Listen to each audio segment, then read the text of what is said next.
Very good morning to our RANsquawk listeners. Hope you all had a great weekend. In terms of what we've seen so far, a little bit of risk-on attitude in the various asset classes with higher stock futures and predominantly lower fixed income futures. We've seen the 10-year bond yield spreads across Europe tighten fairly considerably today.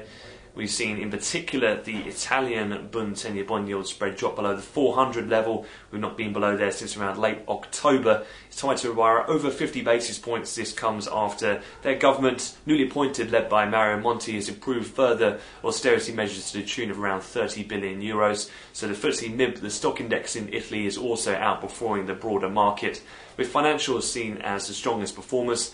On a similar note to that, worth noting two stories here. Dexia have got their guaranteed agreements from the likes of Belgium, France and Luxembourg, and that's been submitted to the EU for approval, so their shares up sharply around 10% or so. And Commerzbank, on the flip side from the general market trend, they are seen down heavily, around 8%. Comparative to other banks up 3 to 4 in Europe. This comes after weekend press speculation in Der Spiegel in Germany, saying that the bank could well be nationalised some part by Sofin Fund, which is the bank rescue fund in Germany, if they fail to raise enough capital. So something which to just bear in mind as we head through the rest of today.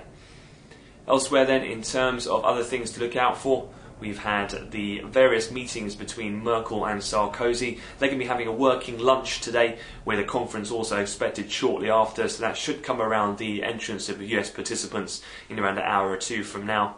And in terms of economic data, some of the key things to look out for will be ISM non-manufacturing, as well as US factory orders and the durable good revisions.